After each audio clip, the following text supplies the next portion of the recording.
हमारे देश को आज़ाद हुए बहुत समय हो गया, लेकिन इस आज़ादी के बारे में मेरे सद्गुरु ओशो का एक अलग ही नज़रिया है। वह क्या कहते हैं आज़ादी के बारे में? हिंदुस्तान को ऐसे नेतृत्व की ज़रूरत है जो न हिंदू हो, न मुसलमान हो, न जैन हो, न ईसाई हो। फिर हम आज़ाद हुए और हमने एक नारा लगाया, हिंदी चीनी भाई भाई। हम फिर वही भूल दोहरा रहे हैं। एशिया में बर्मी नहीं रहते, जापानी नहीं रहते, कोरियन नहीं रहते, एशिया में सिलोनी नहीं रहते, एशिया में थाई नहीं रहते, एशिया में सिर्फ हिंदी और चीनी रहते हैं। वही बेवकूफ़ी जो हिंदू मुसलमान के साथ हुई थी, वही बेवकूफ़ी हमने फिर दोहराई, हिंदी चीनी भाई भाई। चीन समझ गया कि जैसे ये मुसलमान से डरते थे, अब हमसे डरना इन्होंने शुरू कर दिया। यह समझने में देर न थी। तत्र हम जिससे डरते हैं उसी को भाई भाई कहते हैं। जिससे हम नहीं डरते उसकी हम बात ही नहीं करते। यह हमारे फियर का, हमारे भय का सबूत हो गया है।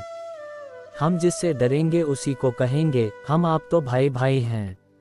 लेकिन जिसको हम भाई कहते हैं वह समझ जाता है कि भाई हम किसको कहते हैं। गलती जो मुसलमान के साथ हुई वही गलती चीन के साथ हुई। एशिया में हमने दो दुश्मन खड़े की, का पाकिस्तान और एक चीन, और दोनों को हमने भाई भाई कहा था। यह भाई भाई की फिलॉसफी में कहीं कोई बुनियादी भूल है और इस फिलॉसफी के लिए गांधी जिम्मेवार हैं। तो मैंने पत्रकारों को कहा था कि हमें सोचना चाहिए। गांधी इतने बड़े व्यक्ति हैं कि उनकी छोटी सी भूल भी बहुत बड़ी भूल सिद्ध हो सकती है, हजारों साल के लिए प्रभावित कर सकती है। हिंदुस्तान को एक नेतृत्व चाहिए अब, जो न हिंदू हो, न मुसलमान हो, न जैन हो, न जो बंगाली हो, न मद्रासी हो, न उत्तर प्रदेशीय हो। हिंदुस्तान को नेतृत्व चाहिए जो हिंदी भाषी न हो, जो तमिल भाषी न हो, जो यह दावा न करता हो कि हिंदी ही, जो यह दावा न करता हो कि अंग्रेजी ही, जो दावा पूरे मुल्क का विचार करके करता हो, किसी एक हिस्से का विचार न करता हो। क्योंकि एक हिस्से के विचार ने हिंदुस्तान के दो टुकड़े करवाए।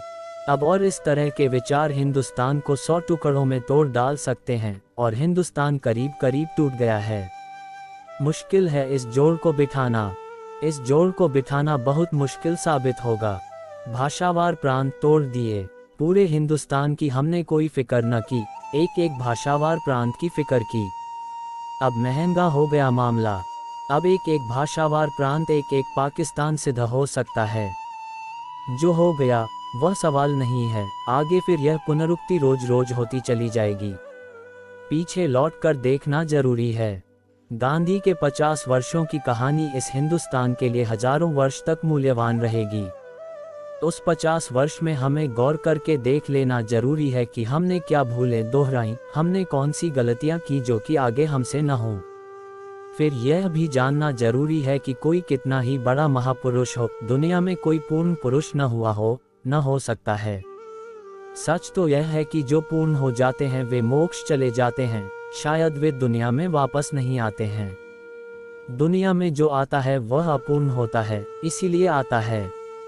अपूर्ण पुरुष, महान से महान व्यक्ति भी अपूर्ण ही होता है। उसकी अपूर्णता पर ध्यान न हो और हम पूरे मनुष्य को स्वीकार कर लें तो हम महंगाइयों में भी पड़ सकते हैं। बहुत महंगा सौदा हो सकता है।